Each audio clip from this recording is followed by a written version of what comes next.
Hi there, love. I am so excited about our topic for today, and I'm sitting here with a pillow in my lap. Do you do that? I don't always do it, but I feel like it's a very on the sofa talking to the therapist thing to put a pillow in one's lap. So here I am with my coffee and my pillow. And today we're going to talk about EMDR, a type of therapy to help heal divorce. And the funny thing about this topic is I sense that it brings up resistance in a lot of people. And maybe you're familiar with EMDR and maybe you aren't. After today, hopefully you will feel more familiar with it. But EMDR is a type of therapy that goes beyond traditional talk therapy. It's something that enhances all of the healing work that a person would do to want to relieve themselves of the pain and to want to kind of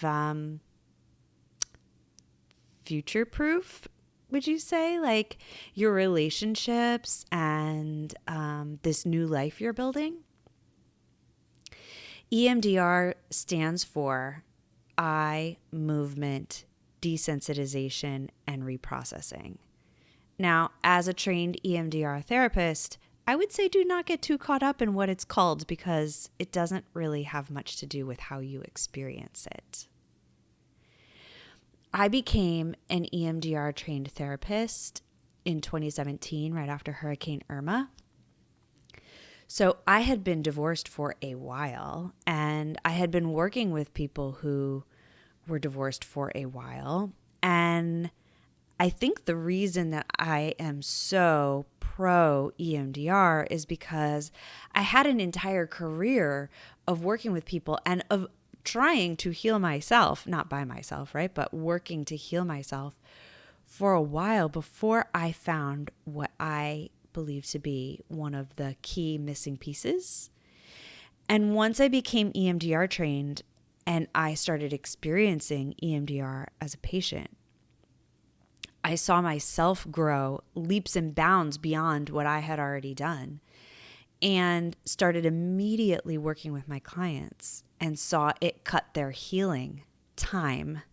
I can't even put a percentage on it, but it happened so much faster. And then I think one of the pitfalls that people who are divorced fall into is when it comes time to date, we do the pattern, right? Because that's what humans do. We pick the thing that is familiar. And what is familiar to us in terms of our brain maps is our family of origin issues. And so unless we've healed the traumas from our family of origin and healed the traumas from our divorce so thoroughly, then we go back and we pick another person who on the surface doesn't seem to be at all like our ex, but ultimately ends up being. And we say to ourselves, like, how did we get here? Which explains why divorce rates in second marriages are like in the 70% or something like that, right? And in third marriages, it's even higher. So when I started doing EMDR and I felt myself become lighter and I watched my clients pick partners differently, I was like, oh man, this is something huge. And I think the piece about resistance is it's unfamiliar, right? EMDR has just started to gain a lot of popularity, and people who have done EMDR as a therapy admit that it is intense, and you have to be willing to face all the things in a very experiential way, in a way that moves you to your core, in your body, in your mind, in your emotional awareness. It's deep. And I think that's really intimidating. And so whether you've heard of EMDR, you've done it, like, I honor that. Even though I'm saying, wow, this is a solution that could shortcut your path to healing. It could help you make wiser decisions when it comes to partnering in the future, that the idea of it might just feel too overwhelming. So one of the things that I've done in my membership community is create some EMDR resources that, like, work on the fringes of EMDR, if you will, right? To like help you go towards that space, not fully into it, but to go towards that space, to start doing that work as preparation, as a way to start working with those issues and to start getting some of those EMDR benefits of healing without going to the full depth of it. And I will say that it's very clear inside, like when I look at all of my clients that I've worked with in my therapy practice, in my membership community, it's very clear who has done EMDR-based work and who has not. And that is not a judgment, right? It's just an opportunity to look within and say, how intimidated am I by my own emotional process, by my own traumas? And where do I need to say, man, I need some help, someone to come alongside me and hold me up while I face some of this, because it's just seems like too much. And I'd love to be one of those people that comes alongside of you. I'd love the women in the community that I work with to be able to come alongside of you and say, I can, you can, I did. EMDR is something that accesses a part of the brain where our traumas are stored, right? Like in the brainstem, those more primal places. And this is also why I'm a big fan of EFT tapping and journaling, because those things also get into those deeper places in the brain. So EMDR is just that thing, that it's a tool, right? And it borrows from all these other tools, from the support we create in talk therapy, from the awareness we create in talk therapy, from the love we get from a talk therapy process, from the when my clients who EFT tap, they move through EMDR more easily, right? Like all these things work together for good, which is amazing. And the other thing I know about EMDR and resistance, I think, is it's really challenging to find a good therapist the first shot, especially someone who's highly trained in a modality like EMDR. It's considered a trauma-based therapy. And don't let that word trauma scare you off. Like there's so much data about how we've all experienced traumas, whether it's little traumas or big traumas. And it's just, we're becoming more aware of it as a global mental health community, right? It's like a lot of things that we just were used to living with, symptoms that we were just used to living with, like hypervigilance and rigid self-sufficiency, not asking for help, right? We understand that these things are trauma related now, but a lot of trauma therapists are expensive. That's a barrier to access. Like, for you to find someone who's good, to trust them, to go through that thing that everyone says about starting over in therapy, that's real.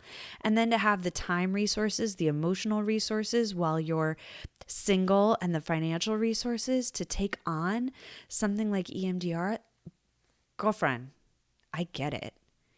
And I think that's why that's a big part of my why, right? Like why this podcast, why my membership community, because you need more access. You need less friction points in your life.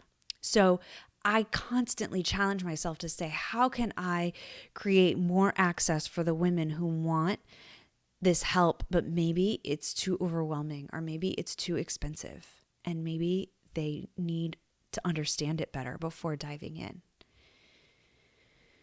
There are two books that I love.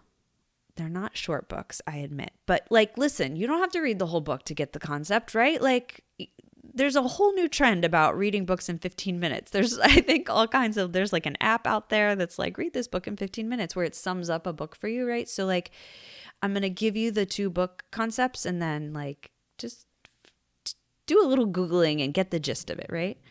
One of them is called Getting Past Your Past, and it's by Francine Shapiro, which is the woman who discovered EMDR.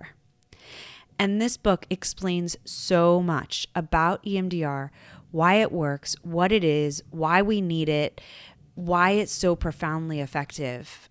And that in and of itself, I think, demystifies so much. And the other book that you've probably heard me talk about before is The Body Keeps the Score by Bessel van der Kolk.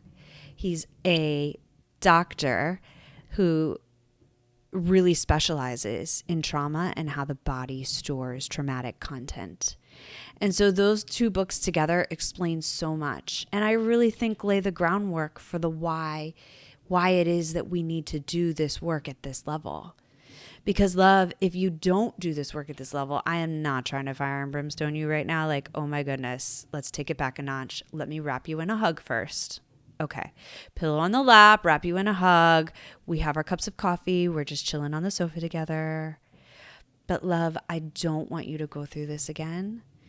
And I know you want to break the cycle for yourself, for your children, for your future children, for, your future self is like calling up and is like, love, EMDR is something you need to explore, or, the content, like there's lots of people out there that I think are trying to innovate and create trauma resolving work so that you do not go through this again. So this is your sign to explore EMDR. Slide into my DMs, send me an email, whatever it is. I'll, link in the show notes for you to reach out and say, how can I find an EMDR therapist, or how can I learn more about the EMDR tools you have in your membership, Dawn? Like, what do I need for my next step? Right? I get that you might feel some resistance. You might feel intimidated to exploring the traumas of the relationship that you've been in. I did, you can. All right. So thank you so much for being even open to this idea. Thank you so much for being part of this collective of women who's willing to heal. And I love you. And there are women in this community who don't even know you, and they love you too. And we all want what's best for you. And I know that that's what you want for yourself too. So I'll see you soon. In the meantime, peace.